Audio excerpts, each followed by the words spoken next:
Thomas's body is carried up to the infirmary on a stretcher, and the whole time Glenn and I are sitting on the bench outside, I'm picturing Thomas's drowned body inside, wrapped in towels.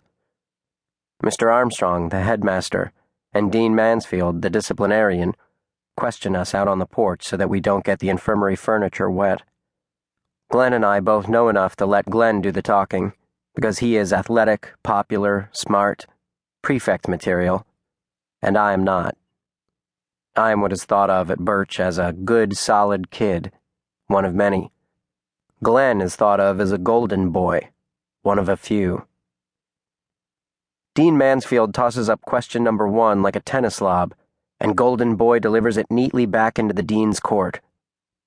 We told Thomas everything we knew about jumping from the rock, not that we've done it that many times ourselves, but yes, we have done it before, haven't we, Alex?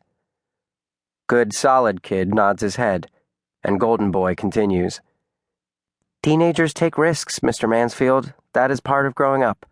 A person doesn't grow if he doesn't take risks. That is true, Mr. Everson, but the seed of risk does not always grow into a straight trunk. The tree can rise crookedly out of the ground. Yes, sir, Golden Boy and Solid Kid say in unison. You hold in your hands the opportunity to tell the truth about what happened at the river, Mr. Armstrong says.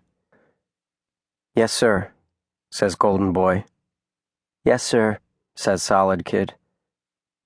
You, the students, are the caretakers of the Birch School Code of Honor, says Mr. Armstrong. It is your code, not mine.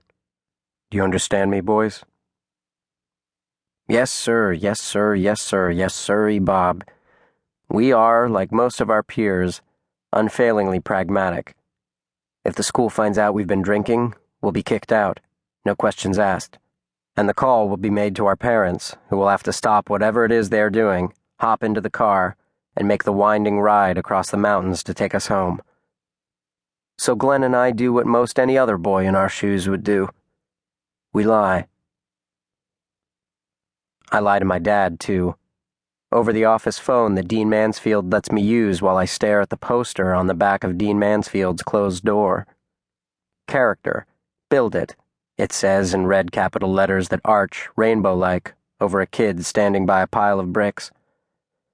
My dad wants to come right then and check on me, but seeing as he is currently in Maine on sabbatical from his university professorship, that proves difficult. I convince Dad that I'm okay, that I will be okay. I call my mother, too, but she isn't home, and I begin to worry that if the school reaches her first, she will drive down, unannounced, from Potomac, Maryland, where she lives with her boyfriend, a man named Victor with thick white hair. So I call my dad back and ask him to call his ex-wife. He says that he will.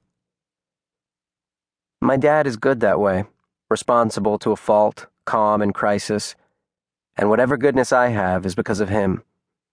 He had been a boy who, if presented with a pile of bricks, would have built a tall tower. Not a fort, but something that made you thoughtful, that lent you foresight. If someone had given my mother a pile of bricks, she would have thrown them at every window she could find, delighted at the drama of breaking glass. If I were good the way my dad is good, then I wouldn't be filling up these pages. They would be blank, the way they were when I came to Birch. Tabula rasa. They would be clean, the way I used to be.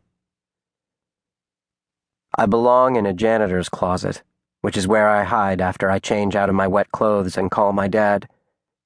As you might expect, the janitor's closet is full of cleaning supplies. I unwrap a roll of paper towels and a spray bottle of I don't know what, spray the I don't know what onto the paper towels, strip down to my boxers, and clean myself, over and over, 16 times, 1 time for every year I have lived. I use up 2 rolls and the whole bottle of spray, and although my skin is burning, I am still not clean. Out, damn spot. I'm running scared. I'm curled into a ball in the dark. I'm as far away from the sky as I could possibly be. Until it has scared you with its endlessness, sky is just sky.